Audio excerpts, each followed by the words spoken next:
Sequence in a set S is a function from N. Natural numbers के function जो हैं वो जो नेचुरल नंबर के फंक्शन है, यानी कि इसी से जो बने हुए फंक्शन होते हैं वो होता है सीक्वेंस।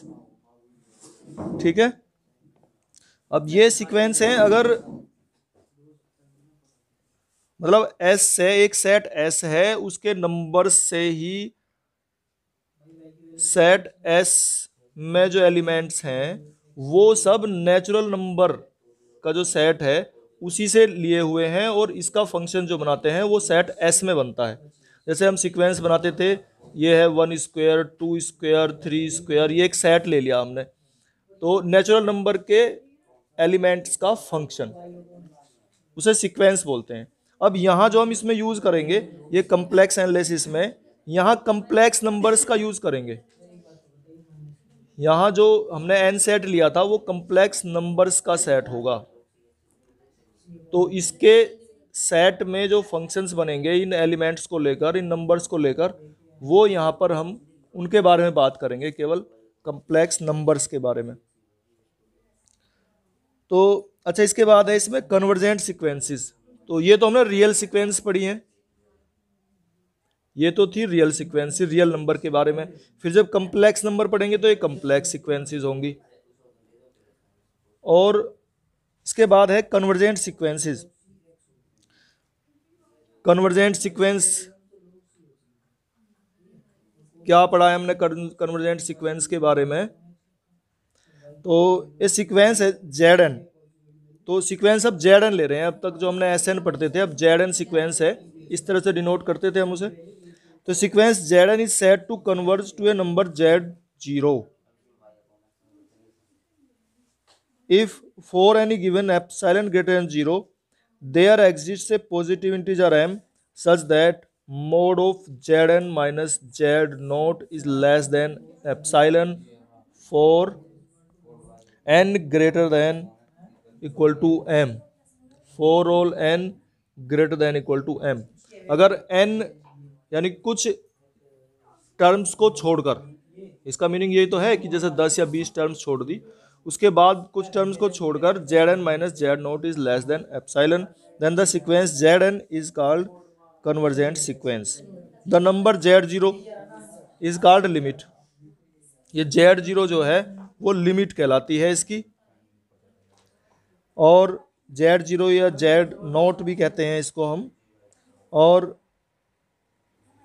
इसको हम लिखते इस तरीके से हैं कि limit n tends to infinity Zn goes to Z0, इस तरह से इसकी लिमिट लिखी जाती है। जिस तरीके से हमने रियल नंबर्स में पढ़ी थी उसी तरीके से यहां पर भी है Cauchy sequence. A sequence Zn is said to be a Cauchy sequence if Zn minus Zm mod Zn minus Zm is less than epsilon for all n greater than equal to m।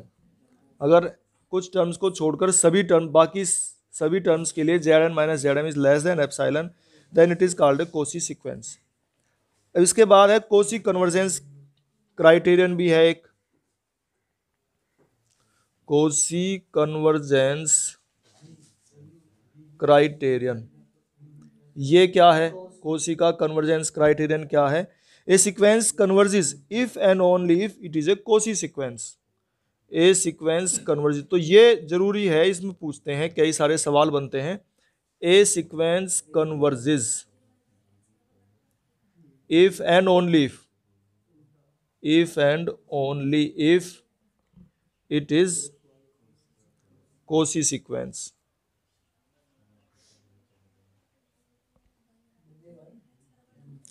अगर कोई Cauchy, देखो if and only if की condition है इसमें, अगर Cauchy sequence है तो वो कन्वर्जेंट होती है,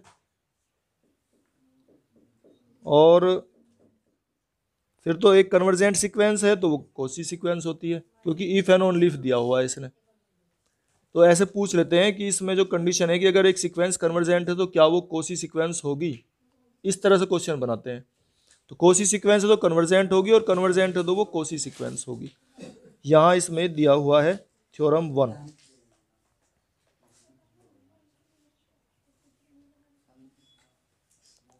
अच्छा, इसके बाद इसमें है लिमिट इन्फीरियर और लिमिट सुपीरियर।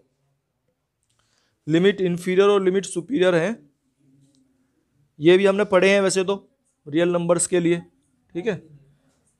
तो यहाँ पे देखते हैं एक बार क्या है, समझ के आइए। लिमिट इन्फीरियर और लिमिट सुपीरियर।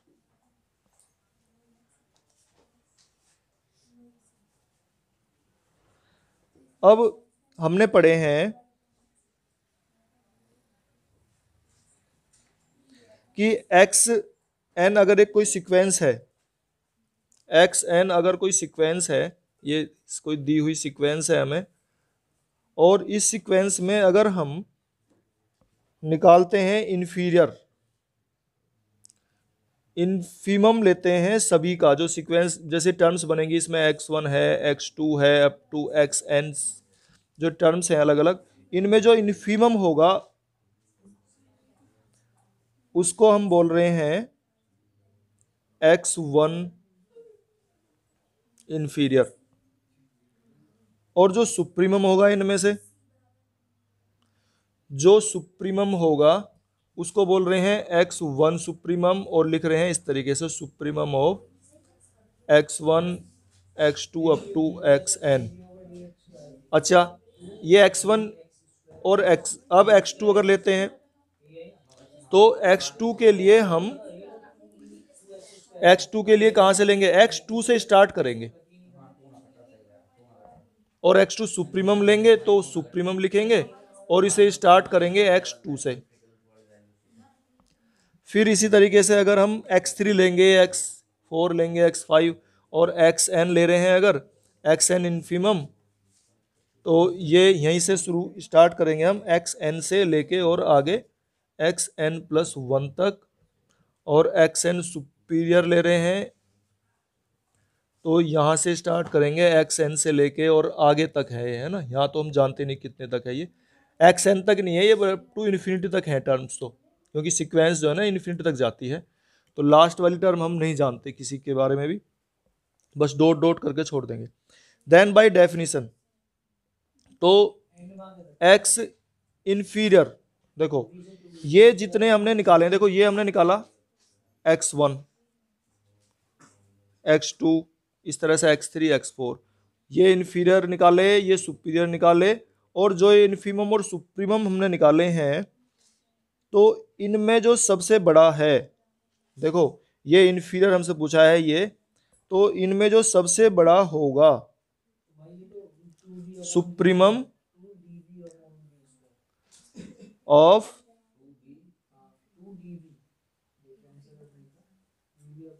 जो हमने ये x1 इन्फीरियर x2 इन्फीरियर जो निकाले हैं, x1 x2 इन्फीरियर जितने भी निकाले हैं, इनमें जो सबसे बड़ा होता है वो लिमिट इन्फीरियर कहलाता है, इनमें जो सबसे बड़ा है वो लिमिट इन्फीरियर है। इसी तरीके से अगर हम लिमिट सुपीरियर की बात करेंगे तो वो होगा इन्फीमम, तो यहाँ आके थोड़ा सा याद रखना पड़ेगा आपको, और ये हो जाएगा x1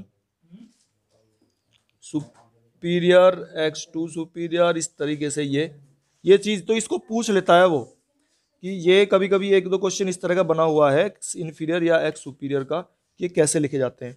अच्छा, इसने निकाल के दिखाए हैं, फिर ये बाद में चार वो दिखाई हुई हैं, मैं वहाँ तक पहुँचना चाह रहा हूँ कि पूछते ही से हैं बाद में जो है, ये तो हमने समझ लिया होगा, ठीक है।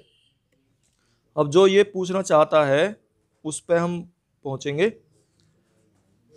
नीचे जो इसने चार ये अलग अलग पॉइंट्स लिखे हुए हैं, तो देखो ये लिमिट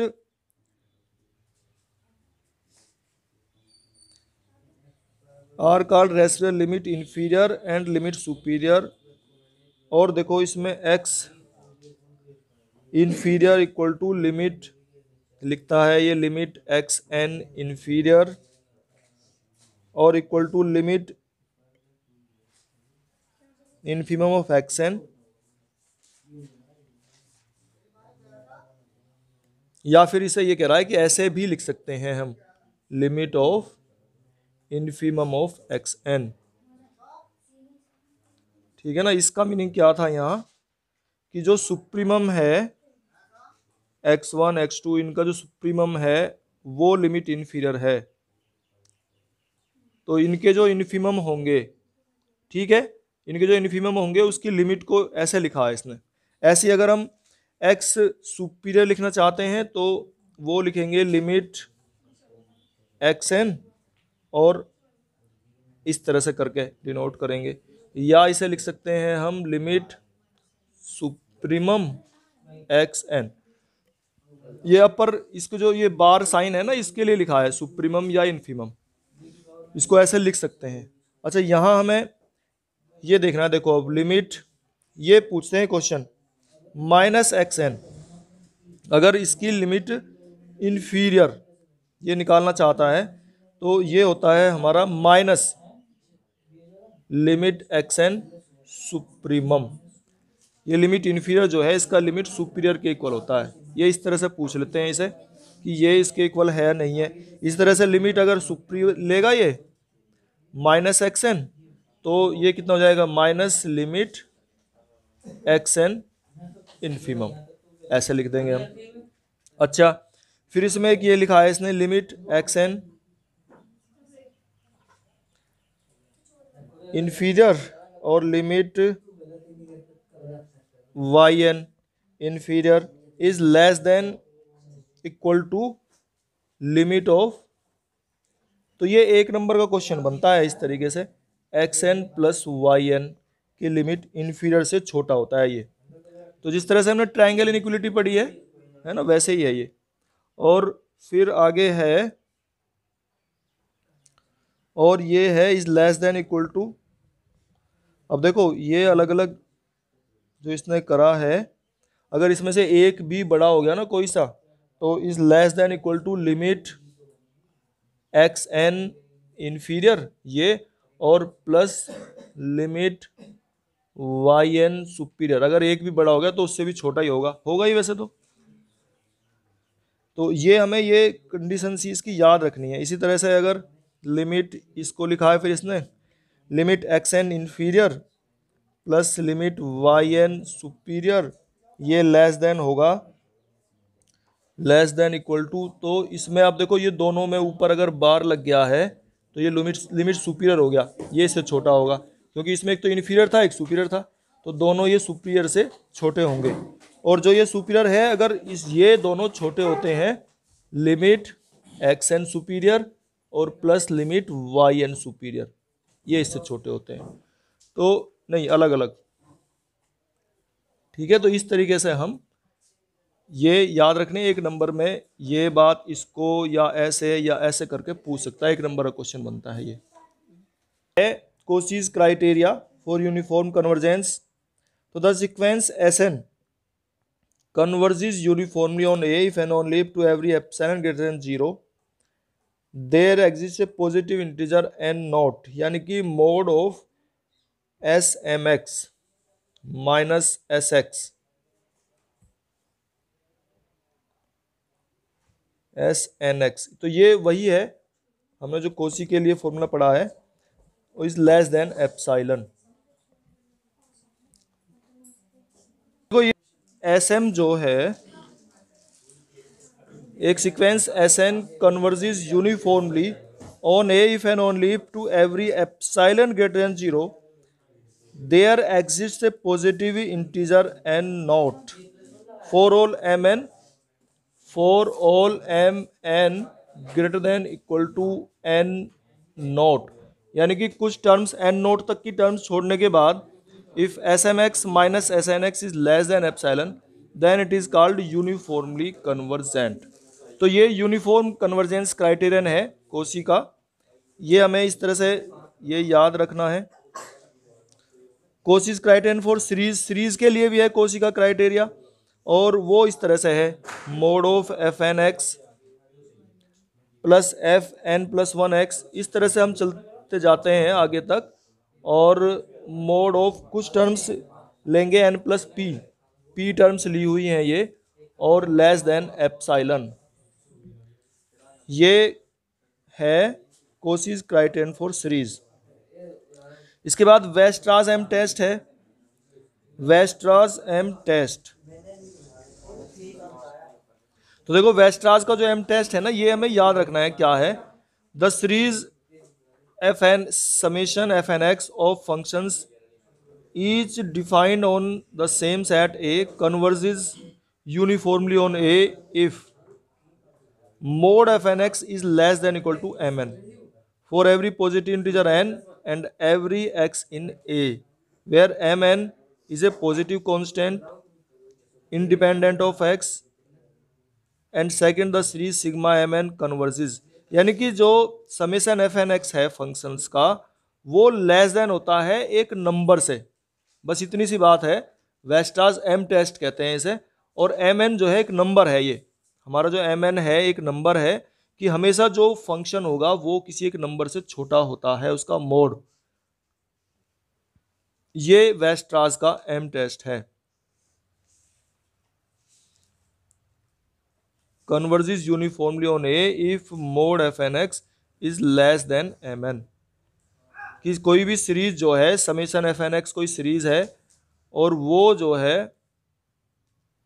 हमेशा ईच डिफाइन सेम सेट है, ये कन्वर्जेंट होती है, converges uniformly if mod F N X is less than M N. ये यूनिफॉर्मली कन्वर्जेंट होती है अगर F N X is less than M N. तो इसको याद रखना है। पूछते हैं कि ये हमारा वेस्ट्रास एम टेस्ट क्या है। वेस्ट्रास ऐसे ही नाम है इसका, ऐसे तुम्हें याद रखना है। चलिए कि अगर कोई समेशन एफ एन एक्स, कोई ये हमारी सीरीज है ऑफ फंक्शंस, कि ये यूनिफॉर्मली कन्वर्जेस होती है, यूनिफॉर्मली कन्वर्जेंट होती है if mod F N X is less than, mod F N X is less than a number M N. और एम एन जो है एक नंबर है हमारा, जिससे सभी टर्म्स का जो मोड है वो एम एन से छोटा होगा, कोई भी एक नंबर। और ये नंबर जो चूज करते हैं कुछ टर्म्स को छोड़ने के बाद, है ना, जरूरी नहीं है कि सभी terms less than M N हो, कुछ टर्म्स को छोड़ने के बाद अगर बाकी सभी टर्म्स जो हैं remaining terms are always less than M N, then it is called uniformly convergent. अच्छा, इसमें फिर अब आते हैं पावर सीरीज, जो हमें पढ़ना है चैप्टर है। ये सब जानकारी हमने बेसिक थी हमने ले ली है। तो a series of the type, अब ये है power series. A series of the type summation n equal to 0 to infinity a N Z minus z 0 to the whole power n. और अगर इसका एक्सपेंशन करें तो क्या होगा, ए जीरो और प्लस ए वन, इसमें एन की वैल्यू रखते चले जाएंगे हम, a one z minus Z zero to the power one plus A two Z minus Z zero to the power two. इस तरीके से हम चलते चले जाएंगे ये।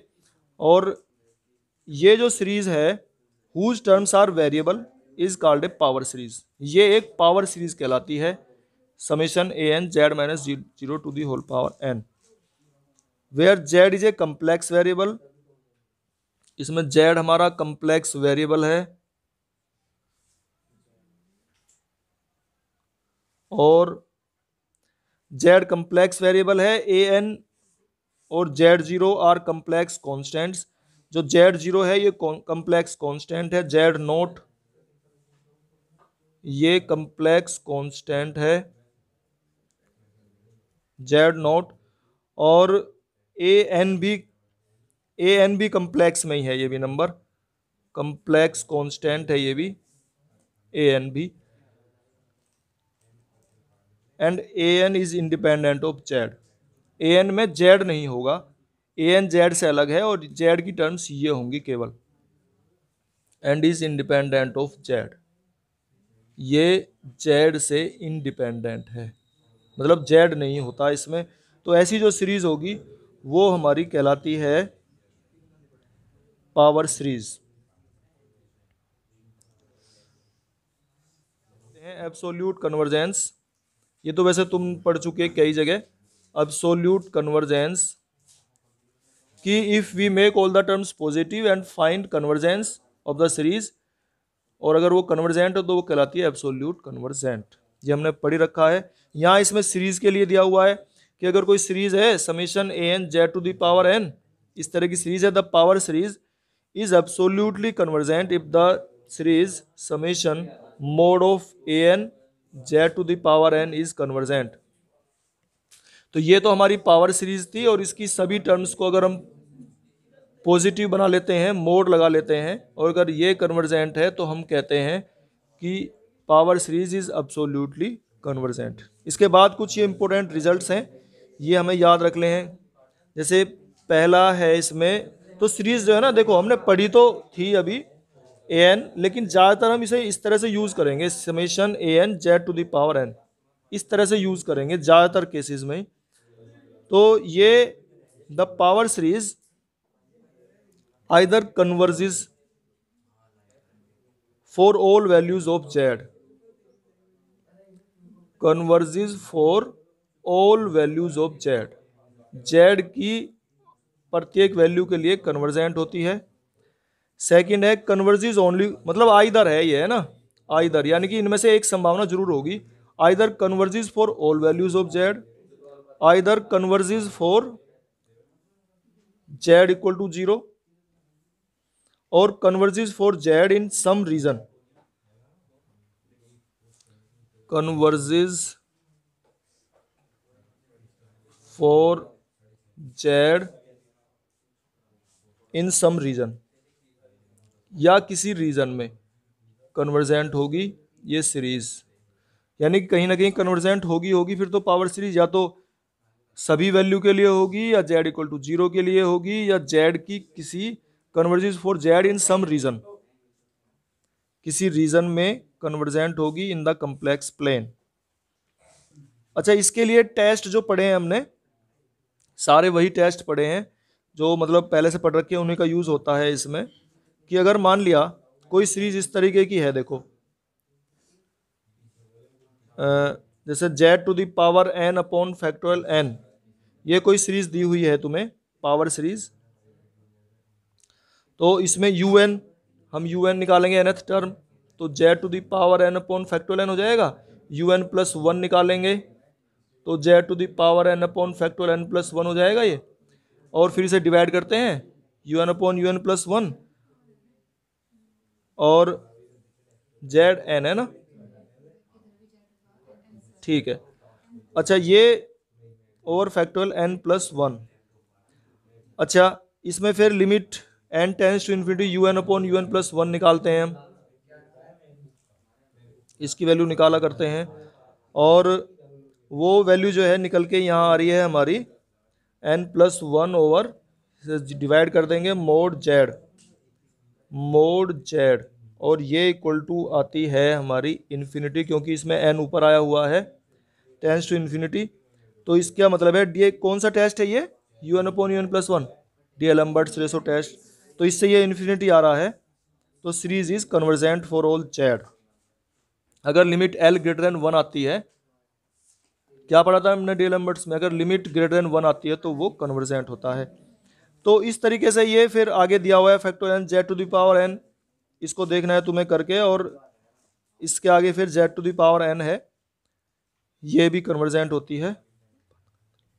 ठीक है, तो इन्हें पढ़ो।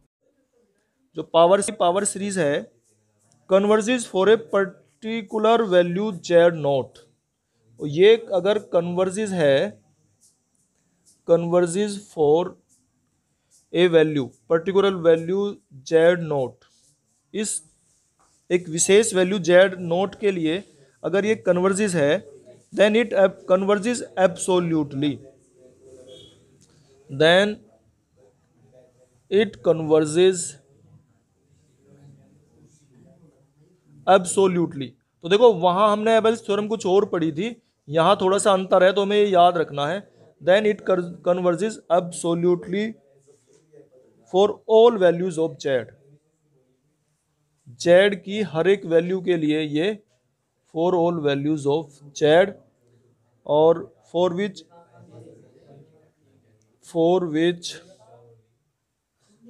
mod z is less than z naught. Mod z is less than mod z naught. If the power series converges for a particular value z0 of z, then it converges absolutely for all values of z. अगर किसी एक point z note के लिए converge है तो converges for all values of z, तो z की हर एक वैल्यू के लिए कन्वर्जेंट होती है कोई भी सीरीज। और शर्त ये भी है साथ में, for which mod z is less than mod z0। अच्छा, इसके बाद है फिर Cauchy Hadamard theorem. Cauchy Hadamard theorem, Cauchy Hadamard की भी थ्योरम है, और वो है फॉर एवरी पावर सीरीज। तो पावर सीरीज तो हम पावर सीरीज के लिए ही बात कर रहे हैं हम। तो for every power series there exist a number R, there exists a number R, और जो आर जो नंबर है वो कोई भी नंबर है बिटवीन जीरो एंड इन्फिनिटी, कोई भी नंबर अगर हम लेते हैं, called the radius of convergence. ये जो है R is called the radius of convergence, ये रेडियस ऑफ कन्वर्जेंस कहलाती है, रेडियस ऑफ कन्वर्जेंस कहलाती है R, with the following properties. ये इसकी प्रॉपर्टी होती हैं 3। The series converges absolutely, the series converges absolutely for all mod Z is less than R, यानी कि आर से कम जितनी भी वैल्यू होंगी सबके लिए सीरीज हमारी एब्सोल्यूटली कन्वर्जेंट होती है। और सेकंड केस में है, अगर आर से छोटा कोई नंबर रो है, जीरो से बड़ा और आर से छोटा कोई नंबर है अगर rho, the series converges uniformly, the series converges uniformly, तो इनके लिए जो है यूनिफॉर्मली कन्वर्जेंट होती है। For mod z less than rho, तो आर से छोटे के हर एक के लिए एब्सोल्यूटली कन्वर्जेंट होती है, और अगर आर छोटा कोई नंबर रो है तो यहां पर ये यूनिफॉर्मली कन्वर्जेंट होती है। और mod Z greater than R, mod Z अगर आर से बड़ी कोई वैल्यू हम लेते हैं और तो वहां पर ये अनबाउंडेड होती है। The terms of the series, तो इसकी जो टर्म्स हैं आर से बड़े के लिए ये सभी अनबाउंडेड होती हैं। The terms of the series are unbounded, तो ये सभी अनबाउंडेड होती हैं, और इसमें जो है इस तरीके से, so that the series is divergent, यहाँ पर फिर सीरीज जो है हमारी ये डाइवर्जेंट होती है। तो ये हमें याद रखना है कोशी हेडमार्ट थ्योरम में कि सीरीज जो है एक पावर सीरीज दी हुई सीरीज, वो एक नंबर अगर आर एग्जिस्ट करता है, आर जीरो इन्फिनिटी के बीच में है, तो आर हमारी रेडियस ऑफ कन्वर्जेंस कहलाती है। और जो पावर सीरीज में है ये हमारी पावर सीरीज कन्वर्जेंट होती है। ये हेडमार्ट ने बताया कि इस रेडियस ऑफ कन्वर्जेंस से कम जितनी भी वैल्यू होंगी उनके लिए कन्वर्जेंट होगी, और जितनी भी बड़ी वैल्यू होंगी उनके लिए डाइवर्जेंट होगी। ये हेडमार्ट की थ्योरम है। और उससे कम अगर कोई पॉइंट है बीच, कोई जैसे हमारा 5 यूनिट्स है रेडियस, हमने 4 ले ली है, तो ये यूनिफॉर्मली कन्वर्जेंट होती है। तो ये है हमारी हेडमार्ट की थ्योरम। जो है रेडियस ऑफ कन्वर्जेंस, इनमें जो है ना हम इस एक्सरसाइज में, इस चैप्टर में रेडियस ऑफ कन्वर्जेंस निकालेंगे। ये है रेडियस ऑफ कन्वर्जेंस, क्वेश्चन ही इसके बने हुए हैं सारे। रेडियस ऑफ कन्वर्जेंस, इसके लिए फॉर्मूला है 1/r equal to limit n tends to infinity और supremum of mod of an to the power 1/n। एक फॉर्मूला तो ये है, और ये it is known as Hadamard's formula. ये है हमारा हेडमार्ड्स का फॉर्मूला। अगर पूछता है तो ये बता देंगे कि हमें ये हेडमार्ड का फॉर्मूला है for the radius of convergence. लेकिन प्रैक्टिकल पर्पसेस में जो हम निकालेंगे वो फॉर्मूला इस तरह से यूज किया जाएगा, 1/r। जो हम क्वेश्चन सोल्व करेंगे वो ये फॉर्मूला यूज करेंगे, limit n tends to infinity mod of an plus 1/an। या अगर इसे हम चेंज कर दें तो ऐसे भी लिख सकते हैं, r equal to limit n tends to infinity an/an plus 1। ऐसे भी यूज कर लेंगे इसे। बस यही फॉर्मूला है रेडियस ऑफ कन्वर्जेंस निकालने के लिए। अच्छा, इसका यूज जो है इसका भी यूज हमें करना पड़ जाता है कहीं कहीं पे, जहां पर जो टर्म्स हैं उनकी पावर दी हुई होंगी। जहां पर टर्म्स की पावर दी हुई हो वहां इस फॉर्मूले को यूज करेंगे, और जहां पर सिंपल है बिना पावर का है वहां ये फॉर्मूला यूज होगा ज्यादातर। ठीक है, ये हुआ है। हमें एक एग्जांपल देख लो, z to the power n over factorial n है ये। ठीक है, तो ये सीरीज उसी की तरह की आ रही है। इसे कंपेयर करते हैं, अगर an z to the power n, तो इसमें an की वैल्यू अगर हम निकालना चाहते हैं तो an की वैल्यू क्या है, 1 ओवर फैक्टोरियल n। ठीक है, ये an की वैल्यू है। अब इसमें हम an प्लस ओवर ये कैंसिल हो जाएंगे, और जब n टेंस टू इन्फिनिटी लेंगे तो क्या आ जाएगा, ये इन्फिनिटी आ जाएगा, r की वैल्यू आ जाएगी इन्फिनिटी। तो इसमें रेडियस ऑफ कन्वर्जेंस ही निकलवा रखे हैं। इस तरह से तुम्हें ये क्वेश्चन सोल्व करने हैं, और ये सारे इंपॉर्टेंट हैं।